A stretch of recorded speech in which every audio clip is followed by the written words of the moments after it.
I remember the exact moment I knew I was disposable. It was the summer after college graduation. I was sitting at the dinner table with my parents, fork halfway to my mouth, when my dad casually dropped it. "We're done helping you financially." Just like that. No warning, no build-up. Just a simple, matter-of-fact statement. I stared at them, blinked once, twice. "What?" I asked, my voice cracking just slightly. "We've done our part," my mom chimed in, not even looking up from her salad. "You have a degree now. Time to be an adult." I wasn't angry. Not yet. Confused, maybe. Hurt. Definitely. But mostly, I felt like I'd just been shoved off a cliff and expected to fly. See, my parents weren't poor. Far from it. My dad owned a law firm, and my mom ran a boutique that catered to rich housewives with little dogs and Botox appointments. They paid for my college, sure, but they also made it clear that they were the success story. I was just a side note, and to be fair, I'd never asked for much. I didn't party. I didn't blow money on stupid things. I worked hard. Studied. Harder. Graduated top of my class in computer science. I thought maybe, just maybe, they'd be proud. Instead, I got cut off like a loose thread. No car, no job leads, no guidance. Just a vague, "you'll figure it out," and a wave goodbye from the driveway. They even changed the locks. No joke. I came back a week later to pick up a few things I'd left behind, and the key didn't work. Nice, right? I spent the next 6 months living in a studio apartment that smelled like cat pee and regret. I got a part-time job delivering food, worked nights coding an app idea I'd been nursing since my sophomore year. The idea? A simple, clean budgeting app for people with zero financial literacy, like, say, college grads who just got ghosted by their families. I called it Clarity. Irony, right? It wasn't glamorous. I lived on ramen and cold pizza, had one pair of jeans and a laptop that whined like a dying animal. But I kept at it, day after day, line after line of code. And every time I felt like giving up, I remembered that dinner table, the cold stares, the smug tone, the way my mom didn't even pause chewing while they told me I was on my own. So I made Clarity perfect. After a year, I launched it on a quiet Tuesday. Didn't expect much. I posted on Reddit, shared it in a couple of finance forums, went back to delivering tacos. Then, something happened. Someone on TikTok, some influencer with 1 million followers, posted a review, called it a game changer for broke millennials. It blew up. Downloads exploded. My inbox flooded. Investors started reaching out. Within 2 weeks, Clarity hit #1 on the App Store. I had to turn off notifications just to sleep. I was suddenly that girl who made the budgeting app. I got interview requests, offers, money, so much money. And just when I thought life couldn't get more surreal, guess who slid into my inbox? Yep, my parents.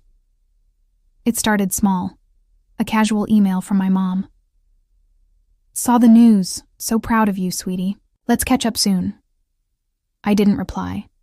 Then came the text from my dad. "I always knew you had it in you." Followed by, "Your mother and I are having some financial issues. The boutique's been slow. Could we talk?" I stared at that message for a long time. Financial issues, of course. The boutique probably wasn't pulling in the Botox crowd like it used to. The law firm maybe took a hit. Or maybe they just wanted a taste of success without doing the work. Either way, I didn't answer. Not yet. I was planning something better. Because here's the thing about being cut off. It doesn't kill you. It burns. It scars. But it also sharpens you. And now? I was sharp enough to carve my name into the world. But first, a little revenge. And to be fair, I wasn't exactly the golden child they wanted. I wasn't pre-law or pre-med or pre-anything prestigious. I majored in computer science. Not glamorous, not elite. Just hours of coding in dark rooms with too much caffeine and too little sunlight. But I loved it. I was good at it. They didn't see it that way. "You're gonna write apps?" my dad once scoffed. "You think that's a career?" Apparently, not one worth supporting. So I moved out that summer, packed my laptop, a duffel bag of clothes, and the cheapest mattress I could find on Craigslist. I got a studio apartment that had a leak in the ceiling and a smell I still can't name. I took on freelance jobs, bug fixing, small projects, anything I could land. I ate $1 ramen for dinner and sometimes lunch. Meanwhile, my parents sent vacation photos, Santorini, Dubai, Tokyo. My mom would text them with captions like, "Wish you were here." No, she didn't. They cut me off like I was a loose thread on their designer lives. And honestly, that would have been fine if they'd just left me alone. But they didn't. Oh no. They kept tabs. Every time I visited, holidays, birthdays, I got the same smug looks, the same backhanded compliments. "Still chasing the app dream? So, you're still not working a real job? Maybe you should have gone into business like your cousin Josh." Josh. God, I hated Josh. He sold insurance. But I bit my tongue, smiled, ate my turkey, went back to my leaky ceiling and kept coding. I had this one idea. An app. It came to me in the middle of a rainy night when I was halfway through a debugging spiral. A simple, clean platform that combined real-time budgeting with AI-generated savings goals. It wasn't flashy. It wasn't sexy. But it was smart. And it worked. I spent a year building it, another 6 months refining. I burned through all my savings and 2 laptops. But then it caught fire. A tech blogger featured it, then a YouTuber, with 3 million subscribers. Downloads exploded. Suddenly I was getting emails from investors. One called it the budgeting tool of the decade. The day it hit #1 on the App Store, I sat in the same studio apartment, now upgraded to a better mattress and a fridge with actual food in it. I stared at the screen. I should have cried, or screamed, or popped champagne, but I didn't. I smiled. A slow, bitter smile, because I knew what was coming. It took 3 days. 3 days after my app hit #1, my phone lit up with a message from my mom. "Mom, hey sweetie, so proud of you. Can we talk?" I stared at the text, laughed, literally laughed out loud. Then came my dad. "Dad, we'd love to have dinner sometime, hear all about your success. Let's catch up." "Catch up? Oh, now you're interested?" Then came the real kicker. "Mom, we're actually going through a bit of a rough patch with the business. Just a small thing with the lease. Thought maybe you could help us out?" There it was. The ask. They didn't even try to be subtle. They'd tossed me aside, treated me like an embarrassment. And now that I had something they wanted, suddenly I was valuable again. It would have been hilarious if it wasn't so pathetic. So I made a plan, because I wasn't just going to say no. That would have been too easy. Too kind. No. I wanted them to feel it. To really understand what it's like. To be left behind, just like they did to me. And oh, I had the perfect idea, but they didn't. Every holiday, I'd get an obligatory text. No call, no invite. Just a happy Thanksgiving or Merry Christmas like I was some former coworker they vaguely remembered. And God forbid I didn't respond. Then I'd get, "We raised you better than this." Or, "Don't forget where you come from." Where I come from? Please. They lived in a gated neighborhood. I came from microwave dinners in a studio with black mold in the bathroom and neighbors who argued at 3 a.m. about who took the last cigarette. Still, I kept my head down. I wasn't going to beg. Not for attention, not for support, not for love. I had my code, my stubbornness, and a ridiculous dream. The app started as a joke, really.